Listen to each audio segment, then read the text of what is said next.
All right, hello yogis. I know that we're still popping in, totally fine. Welcome, I'm Sarah, and I'm just gonna be kind of leading you through sort of workshop today, all about arm balances, arm balance prep. So a couple things I just wanna say right off the bat, especially if you're joining me now.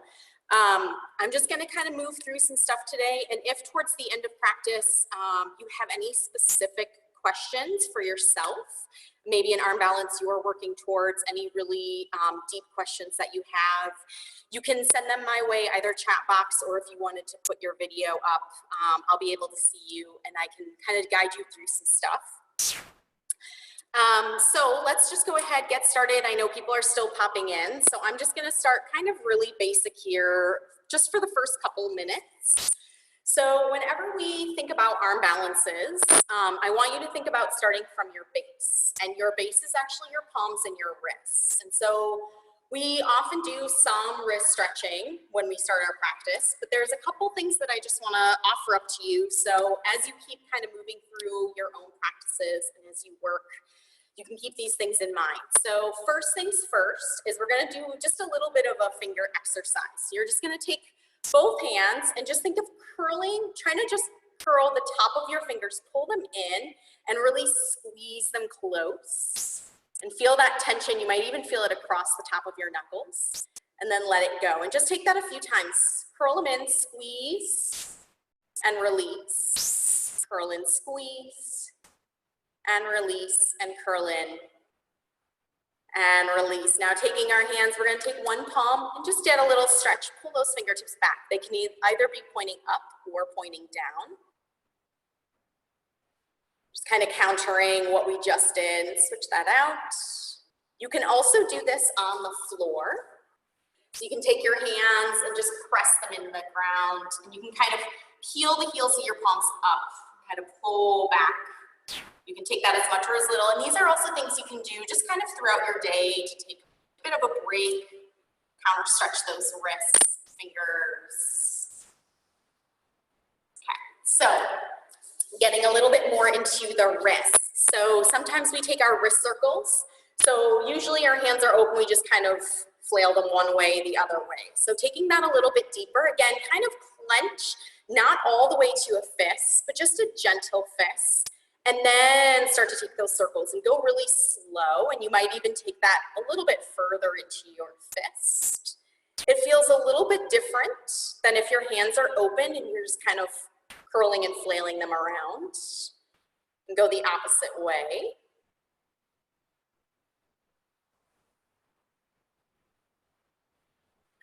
And then keeping a gentle fist, just have your forearms straight forward and think of your knuckles, especially from your middle finger, coming straight out of your wrist. Okay, so rather than curling in or out, straight up and down. Now we are gonna try to just isolate our wrist by pulling our pinky fingers towards each other, not bending the elbows out, just curling. Back to the center, now try to go the other way. You're just using those wrists, curling in and up and out. Take that a few times. And then you can let them turn and face each other and do the same thing. Draw them towards each other. You might feel that stretch on the top. Bring them up and pull them away. Try to keep that fist rather than unfurling the fingers. Draw them in and up and away. Just kind of feeling all points of mobility in those wrist joints. And then you can kind of shake it out, stretch it out. One more thing I'm gonna offer up. So if any of these work for you, that's great. So palms together like our heart center prayer, and then we're actually just gonna rotate our fingers to point down. And you might not even be able to rotate them all the way to face the ground, but feeling that pull, you might start to feel it across your shoulders because that's the next step. And then see if you can take it the other way. Draw them in towards you and drop them towards the middle of your chest. Again, you might feel that kind of across those shoulders. Back up now, turn those fingers and palms to face out. Try to drop them down so you're making a straight line from one elbow to the other as much as you can, pressing backs of palms together. And then rotate so your fingers are pointing down, you're pressing in. Again, rotate back up. Again, you might need to come up a little bit higher, that's okay. And rotating down, just kind of feeling your mobility in those wrists, any tension, any tightness. Again, shake it out. All right, so that's step one, hands, wrists. So we're gonna start moving into our shoulders. So as we move up into our shoulders, a couple things I want you to think about. So as we take a tabletop, just as we usually do, we're gonna try to keep everything else neutral in our back. We're gonna start to warm up those shoulder blades, especially as we start to move towards some arm balances. We're gonna try to just isolate the upper back.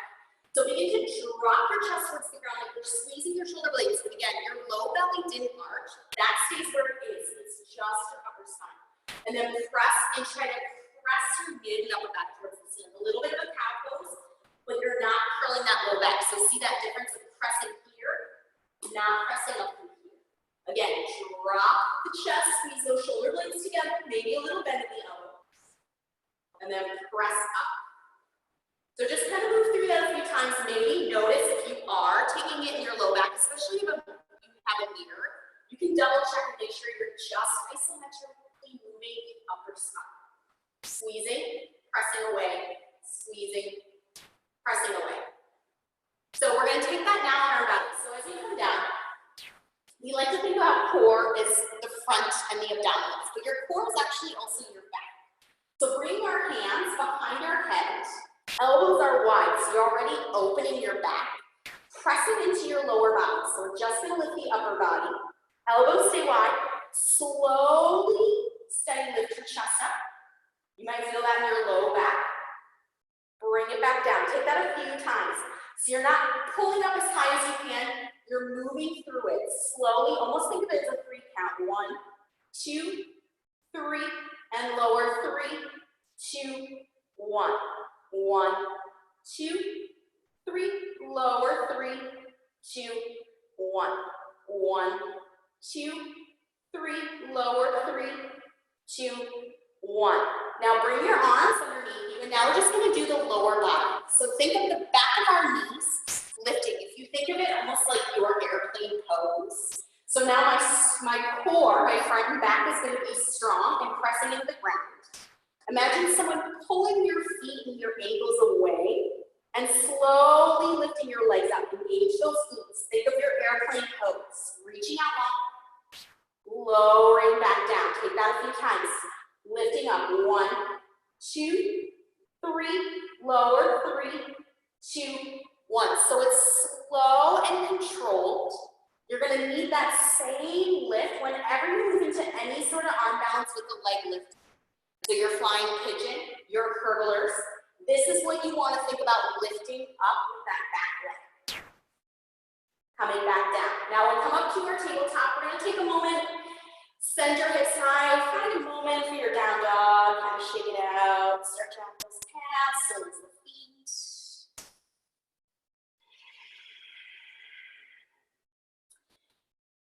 All right, so from our down dog, take a moment, just walk your feet to your hands. Take a little right dog to release that low back and then your chest. Anything you want to do here, if you want to get a chest expansion to open those shoulders right away as we start to move through some balances, feel free to do so.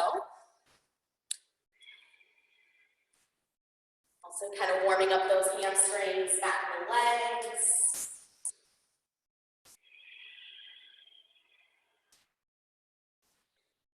All right, so finding our way back down, hands to our mat. So we're going to come back to our tabletop. So as we come tabletop, we're going to start to think about stability in the upper body, in those shoulders. So we already were thinking about our fingers and our wrists. We always talk about spreading all 10 fingers wide and pressing into the mat. At the same time, you want to think a little bit of not just pressing your palms, but pressing your fingertips. You almost think a little bit of this is the floor, of taking your hand and kind of gently pressing your fingertips in. So you build a little bit of a tent in your hand. So it's not flat, pressing, a little bit of a tent action. So you're spreading that wide through all 10 fingers. So from our tabletop, we're just gonna feel those shoulders. So replace your hands with your forearms. We're gonna start to come into our dolphin pose. So tucking our toes, sending our hips high for our dolphin. So you can walk your feet in a little bit closer. Sometimes shortening the stance between hands and feet is a little bit easier. Now holding here, pressing your forearms into the ground. Your head is heavy and relaxed, looking straight back behind you. Now you should be able to stay here comfortably for 5 to 10 breaths. If you know that you can do that, maybe you start to work on your shoulder stretching and shoulder strengthening with some dolphin kisses. So as you inhale, you're going to start to lift your focus, looking forward, shift, tuck your chin, maybe to the ground or your nose or forehead, pressing back to your down. Shifting forward, pressing into the mat to send your hips high. So moving this slow and controlled. Again, you should be able to take about 5 to 10 reps without feeling great fatigue. You are going to feel it in your triceps and your shoulders, but you should be able to do that for about 5 to 10. That's your base. Building up across your shoulders and building up your forearms and your wrist strength. So maybe just kind of move through, feel what that's like.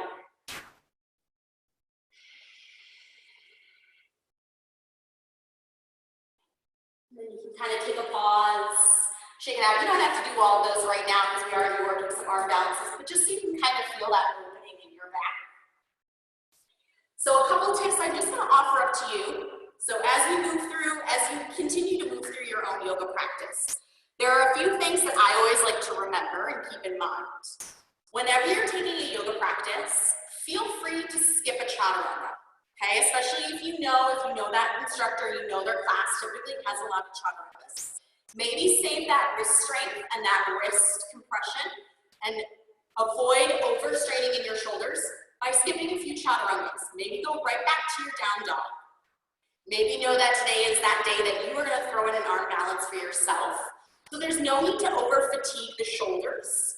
So the shoulders are our most mobile joint, and a lot of times, especially if we're doing our chaturangas, we get tired, we start to do them maybe a little more incorrectly. It's gonna actually wear and tear, and then you're gonna end up hurting yourself rather than helping. Couple other things, there's nothing wrong with taking your chaturanga from your knees. Sometimes I like to do that just to feel that action in my upper body, and making sure that my chest is staying forward and long. So hugging my elbows in, maybe I take it extra slow. Hug those elbows in. This is your base for every arm balance. Elbows in, pointing straight back, chest and head is leaning forward. Pressing back up, take that down dog. So there's nothing wrong with taking that nice and slow. Again, hinge at your hips, elbows are bending, pointing straight back, covered. You should be able to hold that. Pressing back up, taking your down dog. So keep that in mind. Another thing, you can always take a shorter stance in your hands and feet. So our first one that we're going to talk to is working towards your hurdler's pose. So this is a lot of times one that maybe we start to work towards after our curl pose.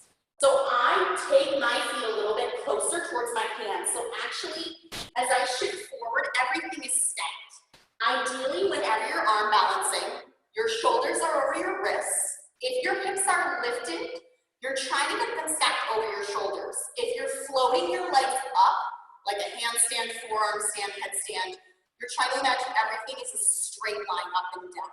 That's the most aerodynamic, and it's going to be the easiest to do. So right away from my down dog, take just a couple rounds of sending your right leg high, bend that knee, take a moment here, maybe draw your knee to your nose. That already, curling your spine, pressing your mat away is the same thing you're going to need. So just kind of warm up that right side. If you know that you want to take it on your left right away, maybe switch it out. Just warm up that leg and your core. So for our hurdler's pose, if you're taking it from your down dog, choose whichever leg you want, sending that leg up. Now, just bend your knee first. Think of it like a tree pose. A tree pose with your plank. So as you shift forward, you're in your plank, and your knee is pointing out to the side like your tree pose. Now, the more you can squeeze your knee up towards your shoulder, hold that, feel that. Now send that leg back up. This time we're just going to start to bend our elbows like a chaturanga. It's two things happening at the same time. So as I shift forward, I'm already going to start to bend my elbows like a chaturanga. My chest is leaning forward to squeeze that knee up. So I am not drawing my knee up and then having to lower down. It's two things happening at the exact same time. So as my knee is pulling forward, I'm already moving towards my chaturanga. Now that back leg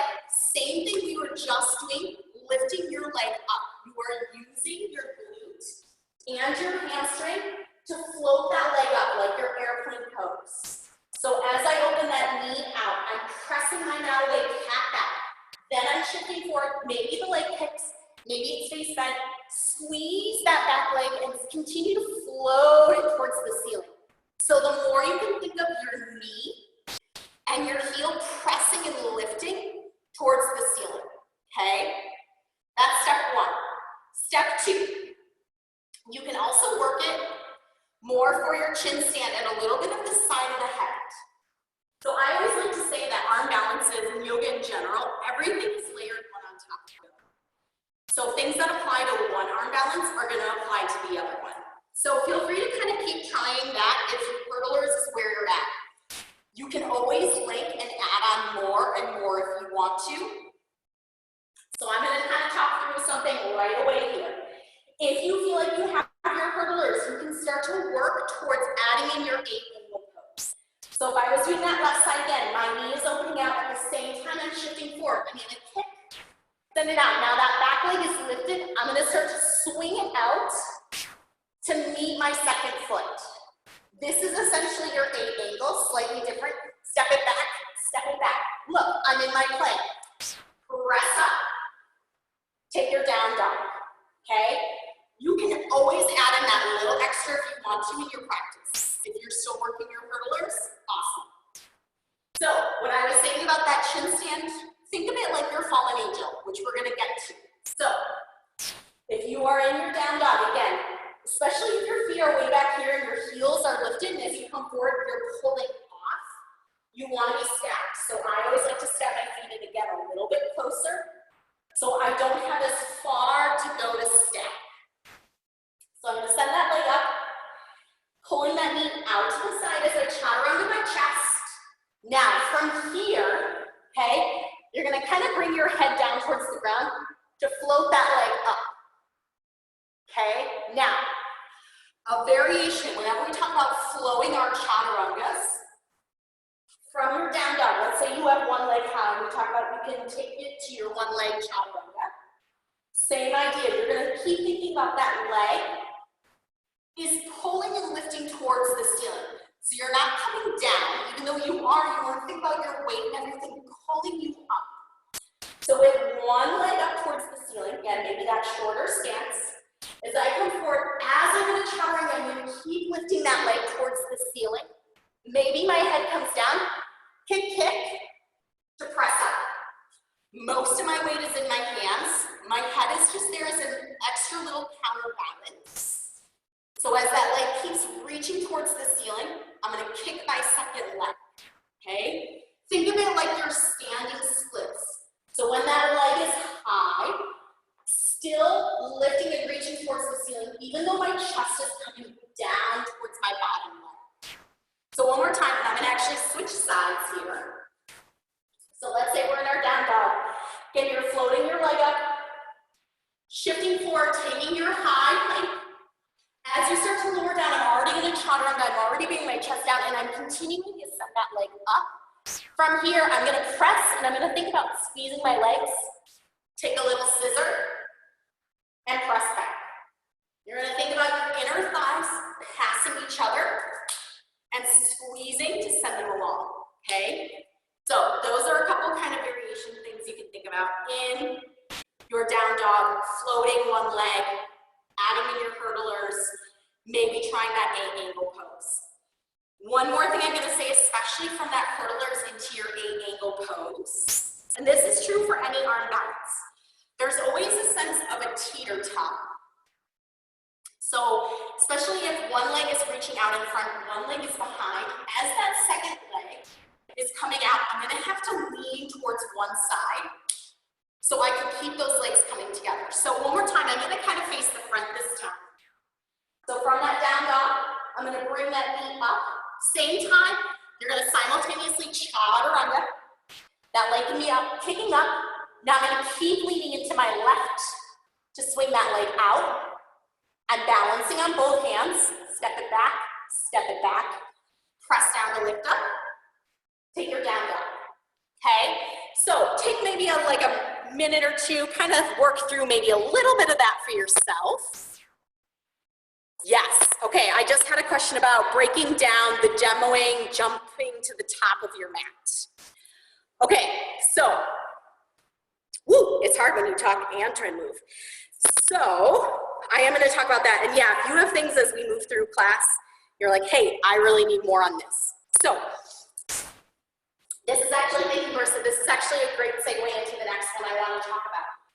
So one of the big ones that we talk about all the time, yes, is crow pose, okay? When we think about crow pose, that's usually the one that, like, I know as an instructor, I do it too. We're like, hey, if you want to try a crow pose, here we go. I find crow pose is actually one of the more difficult ones because your face has to get so close to the ground. And it can feel like I'm gonna slip off this tiny little strip on my arm and I'm gonna smack my nose into the ground. So one thing to keep working towards is that jumping forward and back, because that's the same thing. It's also the same as your chair pose, right? You are actively bringing your knees towards your chest. One leg down, same thing. You're drawing your knees towards your chest and your chest is contracting towards your knees, okay? So, the jumping forward and back and or crow pose. So again, you're taking your down dog. You again might bring your feet a little bit closer. You're gazing forward. Think of this like your dolphin pose. So I was looking forward and I want to think about bringing my hips and my shoulders over my wrists right away. You also want to think, if I can, pull my knees to my chest, right? If you think of like being in your plank, squeezing your knees in, the sooner you can draw your knees in and bring your everything, the weight of your body over your hands, the easier it's going to be. So maybe you take your feet in closer as you work through it. Gazing forward so you know where you want to go. You're going to lift your heels, bend your knees. Kind of feel like you're going to press into the floor enough to launch off. So feeling your knees to your chest. Gazing forward, I'm going to try to keep my knees in. Maybe you take 2 hops or 1. So you want to think of pressing down to send your hips up. Not being so far away that I think my feet have to come forward, right? Because then we kind of plant in. You want to think pressing down to lift up. So there's an exercise that I sometimes like to do. It can feel fun. It can also feel like, ooh, I'm getting everything stacked. So, if you imagine your mat as a diving board, you're standing up, think of being on the edge of the diving board. You reach your arms up, you're feeling everything stacked. I'm just gonna bend my knees, sink like an elevator, straight down. I'm gonna plant my hands, I'm gonna go kick, and come back up. Think straight down, feel your knees to your chest already, plant your hands, think of pressing into your mat, and coming back up. Another one I sometimes like to do, and this especially if you want to kind of start to open out your hips, is I think about a slap, clap, slap. So my knees are open, so already my hips are grounding underneath my shoulders. So slap, clap, slap, press down to return. So you just think of taking this everything and inverting it. Back down, slap, and back down, right? So it's that same idea. If you are trying to get your hips over your shoulders, over your hands, okay? Anytime you're doing an arm balance, that's what you want to imagine. Everything is just inverting and stacking one on top of the other. So, if you are trying to practice then reversing that and floating back, especially if you do it from a halfway lift, you're going to plant your hands. Don't try to go from here. Bend your knees enough.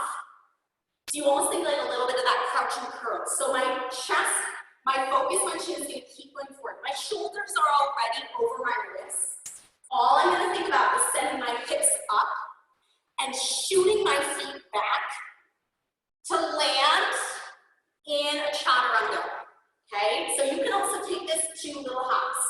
Keep your focus looking out. Press into your mat. Think of that slap, clap. Hips up. 1. But keep your shoulders over rather than pulling back, right? So even though you're going to take 2 jumps, keep them pretty close. Keep your chest looking forward to come up, to take your down dog. If you're doing it one hop, or maybe you want to throw in a crow, right? So let's say instructor says inhale, halfway lift, exhale, forward fold. Take your chaturanga. If you're like, hey, I'm going to take a little bit of a crow pose, planting, stacking, squeezing one, squeezing both. You're going to keep your focus looking forward, and all you're going to do is send your hips up enough to pull your knees off to shoot them back. That's all you're doing. So rather than looking forward and then just trying to slide your knees off, you have to lift your hips up so your knees and your legs have a place to go to come off. There's no space otherwise. So again, if you just want to take it from your crouch and curl, or maybe you have your crow pose. As you keep looking forward, you're going to think of sending your hips up enough to shoot your feet straight back. All right, so if you want to take a moment, maybe practice through those one or two hops still, one hop, a crow, towards your jump back. I'm happy to talk through crow a little bit more, but I feel like usually crow is the one that maybe we get the most instructions on. So I'm going to kind of move on to some of the other maybe more advanced arm balances. Yes, I'm happy to do the jump back again. Mary, do you want it from the crow or just in general? I'll probably show it from both. One more time. Ooh, oh, from crow. Okay, cool. So one thing sometimes I like to do is maybe just imagine being in your crow, but don't take the weight out of your feet. So just kind of practicing hands down, shifting forward, looking forward. So your hips are up, but keep your feet down just enough. And maybe just take it one foot first and feel like your hands are pressing and the other foot's in the ground. Kind of send your hips up to feel that press away, to step back to that chaturanga, and then take it to your down dog. So one more time, if you even want to just practice the crow into the jump back without actually doing it first. I should have maybe mentioned that earlier. So you can just kind of rock your way forward, keep looking forward, keep one foot down, squeeze it up like you're in your crow, and imagine kind of pulling up, parachute. Cap back a little bit more to make some space. Send your hips up, squeeze, step back, right? And then you can take your down dog. If you are practicing that jump, again, sometimes it's really just taking time, trying it multiple times. First couple times I did it, as I started to jump back, I kind of like half fell. It's fine, nobody saw me. And if they saw me, well, you know, fun for them. So keeping my focus forward, squeezing one, squeezing the other. I'm going to think about pressing up a little bit of my low back, hips up, shoot back. So again, there's kind of a dual action. You're going to keep almost thinking about your chest, like in a Sphinx pose, trying to pull forward. At the same time, your hips and legs are shooting back. Rather than the kind of teeter-totter, you want to think dichotomy. My chest is pulling forward, but my feet are shooting back. Okay, so you can kind of think about two things at the same time. Okay, if there are any other questions about that, feel free to, again, send them my way. I'm kind of double checking this. So, all right, so let's talk about side crow / fallen angel / grasshopper, baby grasshopper, any of those. They're all similar in that they all require a twist, and then for grasshopper and flying pigeon, one leg bent, one leg straight. So I'm going to reiterate what I said earlier, that something that you maybe want to continue working on is that leg strength, right? So a lot of times you can kind of really think about our core and our spine, but the legs is the most important. So anytime that you are lifting your leg, you're thinking about lifting from the back of your knee and pulling up, and your glutes are engaged. Everything in your lower body is firing, okay? Nothing is relaxed when you're lifting your leg up, okay? So, side crows / fallen angel first. So, we start our base similar to what we do earlier in our crow. We're squeezing our knees to our chest. Now, this is going to require a little bit of a twist. So if you have any lumbar issues, especially like kind of the sides of our lumbar, our low back, the twist might be a lot for you. So just keep that in mind. You might have to adjust maybe one elbow instead of two because your arms can't go all the way over. But you're gonna walk your hands towards one side, feeling that twist and that wrapping in your abdominals. From here, you are planting your hands. Now, couple things to remember, depending on how long your knee to your hip is gonna dictate where your hands need to be placed. So I have very short limbs, but I have a very short space between my knee and my hip. So when I place my hands for both of my elbows to be a base for my leg, I have to almost overlap them. You might not need to, and even if maybe you're even working on that elbow kind of almost back behind you, floating on its own.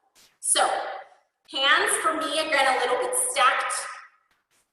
I'm gonna lift my hips up first, because if you just try to lean in, chances are you're not actually getting high enough, and you're gonna be almost towards your lower legs. So, lift your hips up, start to bend your elbows at the same time as you're gonna lean your chest forward. So not just bending my elbows and rocking. Same thing, two things happening at the same time.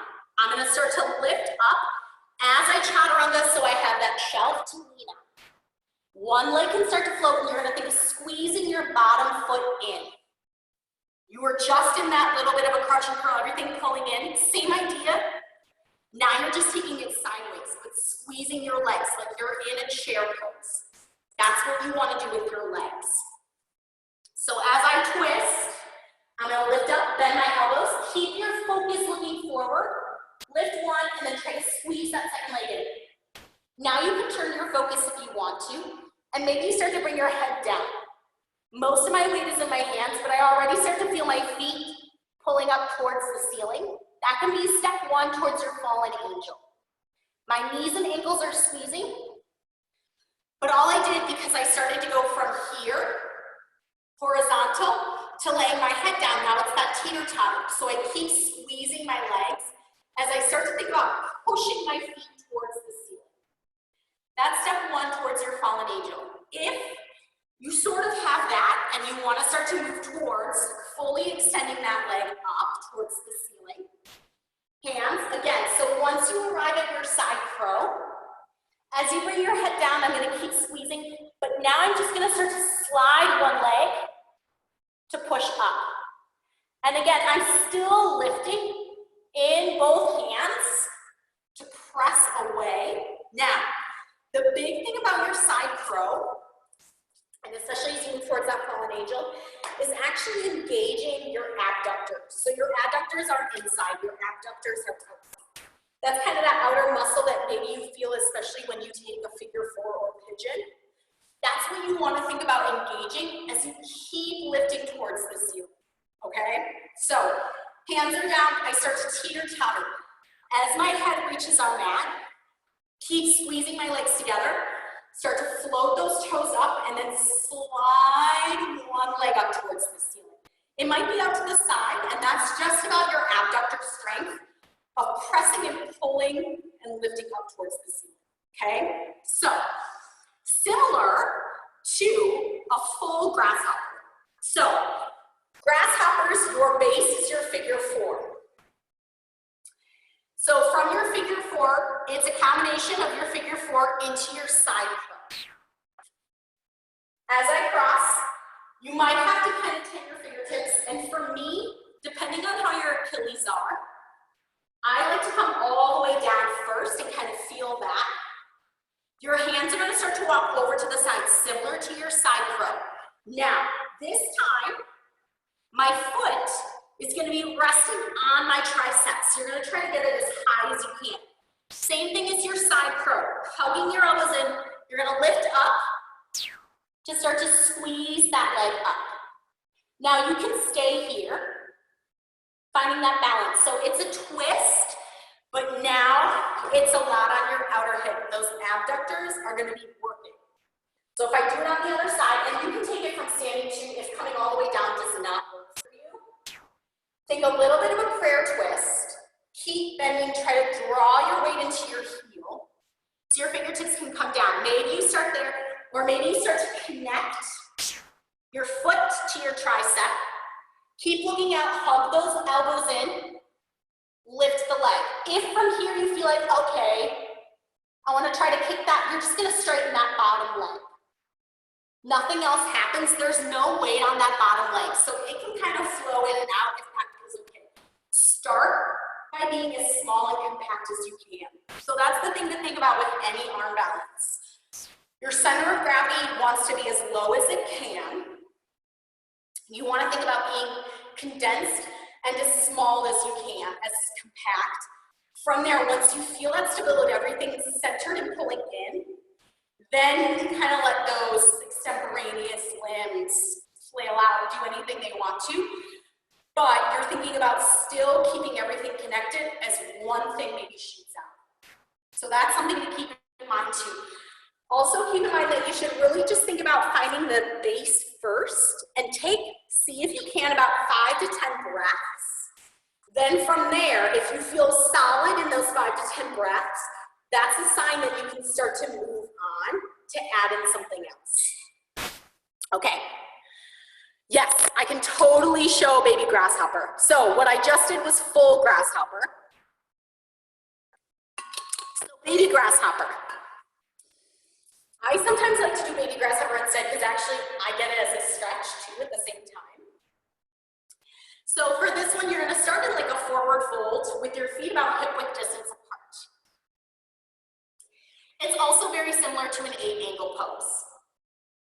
Everything is connected. So I like to do it from standing because I feel like it can usually you can kind of feel it a little bit differently. So choosing whichever leg you feel like you want to send out. So I'm going to send out my right leg. So I'm just going to swing my right leg behind my left, kind of cross your thighs and your knees. Now, I already am feeling it in my left IT band and that abductor I was just talking about. So from here, you're going to reach your hand, opposite hand is leg. So my right leg is behind me, so my left hand is going to reach for my foot. So I'm going to bend my knee. Think of it as like a Shiva squat, right? So you're sending your hips down towards your heel. So from our standing splits, a lot of times you bend both knees, Shiva squat, standing splits. That's what you want to think about. It's a Shiva squat. But you want both hands, again, to be stacked underneath your shoulders right away. Opposite hand is leg is going to grab for my foot. This is a 1, 2, 3, all at the same time. Your hips are going to lower. Your chest is going to try to be parallel to the mat, and you're going to press your foot into hand, hand into foot to send the leg out. Everything is trying to happen together, not fast, but together. So everything is moving in concert with each other, slow and steady to find that counterbalance and that teeter-totter point. So hand to foot, making sure your other hand is, again, directly underneath you. That's your base. My chest is already kind of parallel to the floor like a tabletop. I'm going to start to kick the foot. I'm going to rock my weight into my heel to bring my hips down. Now, you might find yourself way up high like this in your chest. That's okay. Then you want to just start working to bring your chest parallel to the ground. So if I were to show that sideways, maybe I'll do the other leg. Opposite hand is leg. My base hand underneath my shoulder. A 1, 2, 3. As I sink my hips down, kicking my foot in my hand, my chest is leaning forward. Again, you might be up a little bit higher, and maybe you walk that hand out and try to bring your chest parallel to the ground. Because this is actually similar to your 8-angle pose. So there is a way to get into that now from sitting. So cow face legs, pressing one leg on top of the other. Now again, I have very short legs, so my foot actually can't touch the ground, it floats. That's just how I am anatomically. I need to adjust. So as I'm working through things, you know that it doesn't work for you, you might have to adjust, but sometimes your body knows how to adapt before your mind does. So just keep that in mind. So opposite arm is leg. I'm gonna grab for that bottom foot. Now I have to lean over to get my foot planted. Hand is gonna be right underneath me. Now it's a little bit trickier because you're almost gonna kind of kick, and now you'll notice I just shrugged my elbow outside to the front. So I'm actually grounded, but I'm feeling that base. But now this is where you kind of have to like you get punched in the gut, press into your foot and hand to lift up. So that's where your base is set, your hand and foot is set, and now it's punching to send your hips back and your chest forward. So that's a 1-2 at the same time to lift up. Some people find it easier. I actually feel like it doesn't work quite as well for me, but that's just my proportion. So if you like to work that variation, you can do that too. So again, you're crossing one knee over, opposite hand is foot. You're gonna use that bottom leg. Hand is down, chaturanga, feel your chest coming forward, and maybe you just kind of lift up slightly, but send your leg out, slide it forward, and then you're gonna press up. So this is similar to your A angle pose. So A angle, legs are gonna shoot out, but rather than one leg, it's both. So top leg coming up. Think of it like your figure four, your tree pose. Knee is pointing out to the side. You're gonna bring the arm, that leg up on top of your arm and then squeeze down like a tourniquet. Because what's gonna happen naturally is your leg is gonna start to slide off. So you wanna squeeze it as much as you can. Now, bottom leg is gonna come on top, and again, so it doesn't slide off. You're gonna flex your feet. Bring it on top, flex. So even if you try to, they can't go anywhere, okay? Hands have to be right underneath you. Elbows are, again, gonna point back. It's a 1, 2, 3 happening at the exact same time. So as I bend my elbows, think of a chaturanga. My chest is leaning forward. My hips are naturally gonna have to counter and go back. My feet are gonna shoot out to the side. Squeeze your legs to your arm. Chest is leaning forward. Okay? So, if you want to try that again, you're gonna think opening your knee and hip, draw it up on top, squeeze like a tourniquet. Send the other leg on top, hook and flex so they don't slide off. Hands have to be right underneath you. Now again, you can just kind of practice hoisting your hips up and keeping your legs bent. So you want to think almost like a parachute. So if someone punches you in the gut, you cat back and pull up. That's a lot of abdominal strength, but also shoulder strength. So you can practice that, and if you feel your hips lifted, from there you're going to squeeze and bring your chest forward. That's kind of the breakdown of your A angle, okay? So that was my baby grasshopper, either from standing or from seated, or you can work your A angle pose. And again, I offered up that A angle pose when we were in our hurdlers as well, if you just want to kind of mix it up in your practice. Okay, woo, take a pause, work through it. If you have any questions about what we just did on any of that, let me know. Otherwise, I'm going to talk through just a couple more. And then I'm going to offer up a Q&A for everybody if anybody has anything specifically, or if you want to throw on your video, kind of get me to talk through some stuff with you. Okay, we're doing okay. Great. I love the private messages telling me we're okay. Okay, great. Woo! So, there's another one that I'm going to offer up, and that is called, oh, we should work on our flying pigeons. Okay, thank you. Yes, flying pigeon. So, flying pigeon is similar to kind of your grasshopper. Same base, same start. Figure four, but rather than twisting, think of sending your hips back. So we've already been talking about our chest parallel to the ground as much as we can. Hands are right underneath us. Now, instead of our foot on top of our tricep and on top of our arm, it's going to hook around the outside. Think of your crow pose. I'm already going to bring my weight forward. Now, you are not resting your knee on your leg. Your knee is actually free. What you're resting is that top leg, your shin. So if I were to do it facing you, figure four, I'm going to sink my hips as far down as I can. As I plant my hands, my elbows are already in start to chaturanga-ish, hooking on the outside. Now again, that knee is floating in between. I'm resting my shin and my ankle on top of my arms. Hug, keep looking forward. Now you're gonna think of your crow pose as squeezing that bottom foot in towards your chest and in towards your hip. That already is your flying pigeon, okay?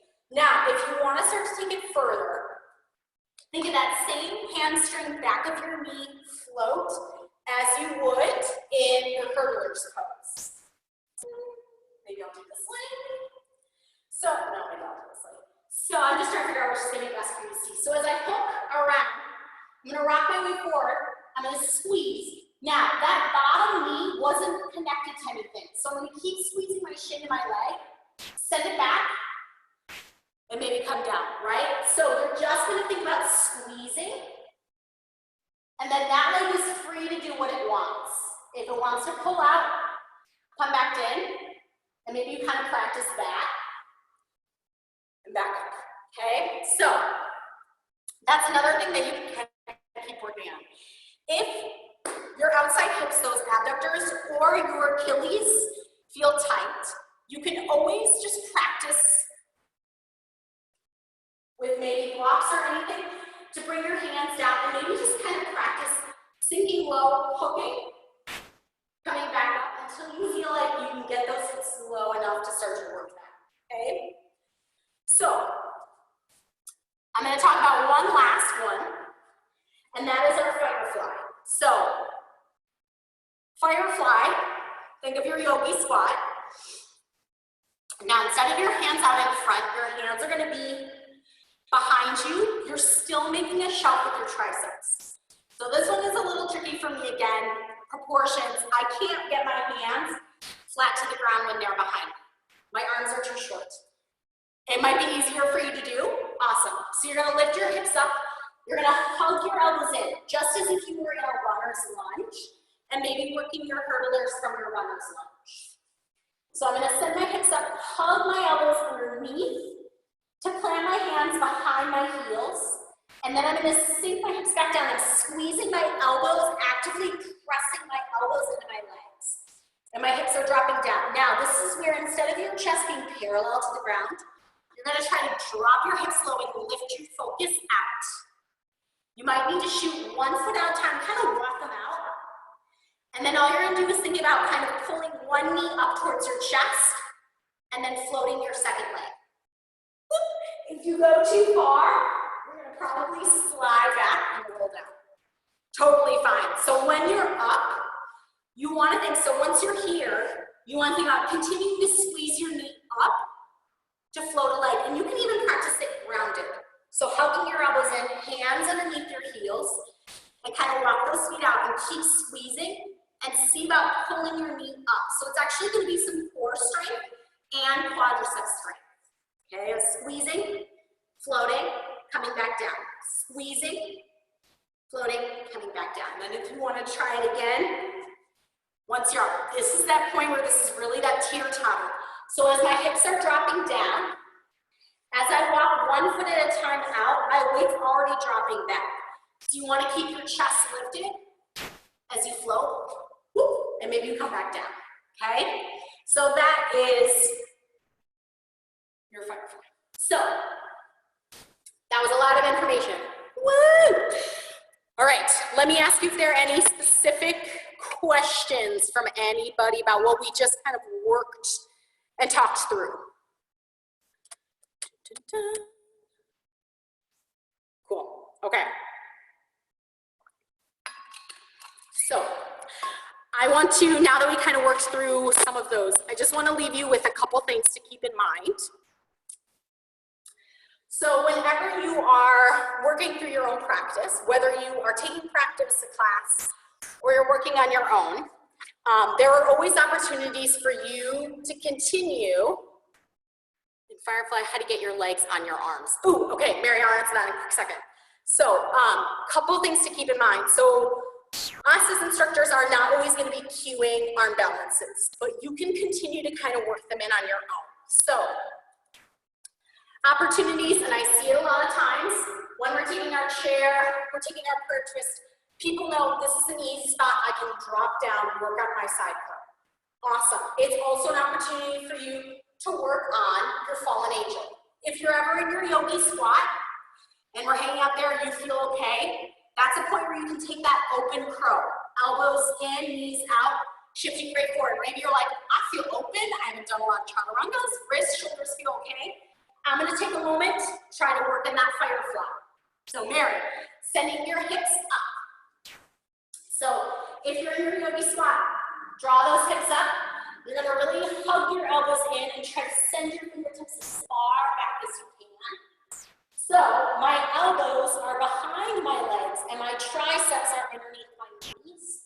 So as I sink back down, I already have that jump. And you're going to notice that for me, my chest is hard forward. So you're finding that chaturanga sort of. Hips up, try to, maybe it's one arm at a time. Getting underneath. You almost think of it like a bind, right? So one arm at a time. Hooking underneath, hands down, drop your hips. Then you're going to start to walk one, flow. Okay, so you can also always work on any sort of arm balance whenever you're taking your down dog, and especially if we don't cue it. When you're drawing a knee to your chest or same arm as leg, again, that's where you can kind of practice into that hurdlers. Or then you can try to take it into, take a little figure eight, come back. You can always practice jumping forward and back or adding in that crow to jump back, okay? So those are just some things to kind of keep in mind that you can always pull them in if it feels like this is the time. We might be here for a couple breaths. I'm going to try to work through it. I'm going to see what I can do. There's one more thing I will also say, and I said it earlier, I'm just going to reiterate. There is nothing wrong with skipping a chaturanga. There is nothing wrong with modifying your chaturanga.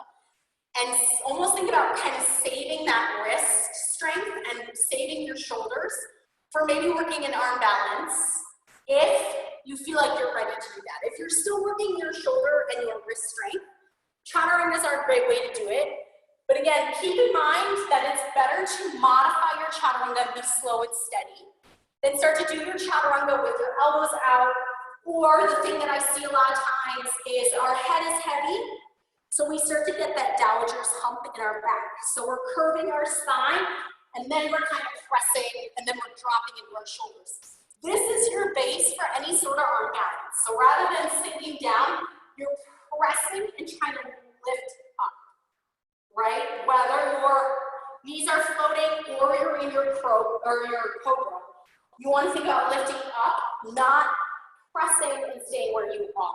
It's all in that upper body, okay?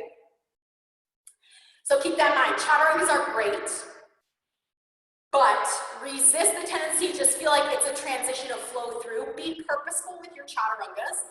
It's going to save your joints. It's also going to keep you attentive and aware of your body and your placement whenever you start to work towards more challenging postures.